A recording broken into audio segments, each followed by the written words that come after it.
초강력 대출 규제에 대출을 내어주는 은행도 혼란스럽기는 마찬가지입니다.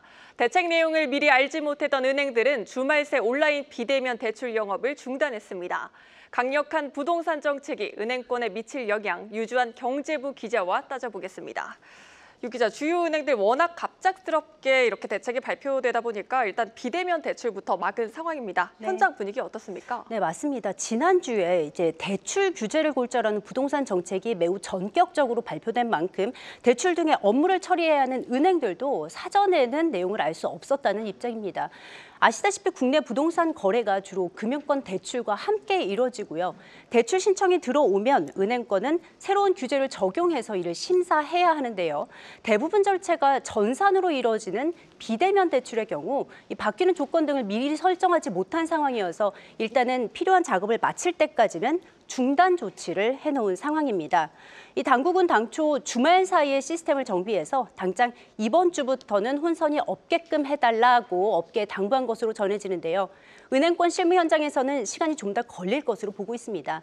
은행별로 신청만 비대면으로 받는 경우도 있고 또 심사와 실행까지 또 완전한 비대면도 있을 수가 있어서 각 은행별로는 재개 시점이 다를 수가 있겠고요.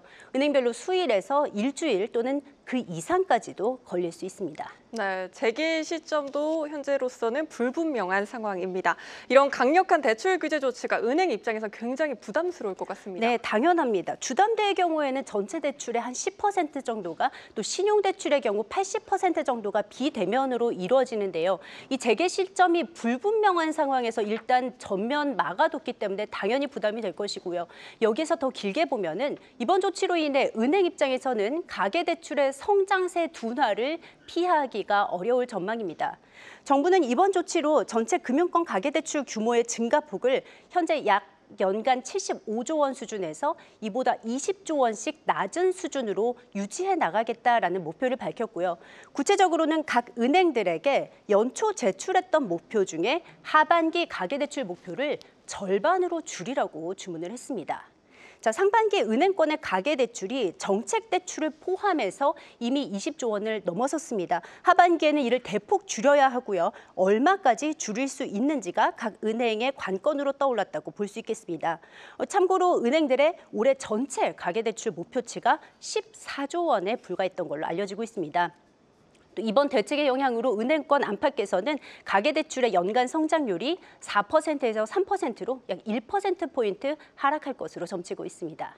네, 내달 2분기 실적 발표를 앞두고 있습니다. 당장 실적에서도 영향이 조금 드러날까요? 네, 일단은 새로운 대책이 지난 주말에 나왔고요. 또 하나의 부동산 관련 대출 규제인 스트레스 DSR 3단계 조치도 내일부터 이제 시행이 됩니다. 자, 이렇게 강력한 대출 규제가 하반기에 좀 시행이 몰려 있기 때문에 이 하반기 영업 환경에 큰 변화를 앞두고 있는 상황이고요.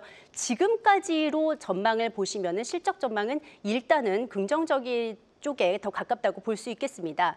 자, 연간 실적 전망을 보시면요. KB금융이 올해 5조 5천억 원, 또 신한지주가 5조 원 넘는 순이익을 거둘 것으로 예상이 되고 있습니다. 또 하나금융지주와 우리금융지주가 3조 원 넘는 순이익을 거둘 것으로 예상이 됩니다. 우리금융지주를 제외하고는 각각 5에서 10%가량 늘어난 수치입니다.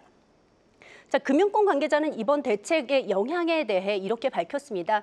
금융지주들 사이에서 은행 비중 등에 따라서 이 같은 영업 환경 변화의 영향이 다소 달라질 수 있다. 이자 이익과 비이자 이익의 포트폴리오 구성에 따라서 실적에 미치는 영향 역시 달라질 것, 이렇게 설명을 했습니다. 또 가계대출 규제와 위험관리에 더해서 하반기에는 소상공인 채무 조정, 또 가상금리 산정체계 개편 등의 이슈도 맞물려 있어서 영업 환경에 큰 영향을 미칠 것으로 예상됩니다. 네, 잘 들었습니다. 유주한 경제부 기자였습니다.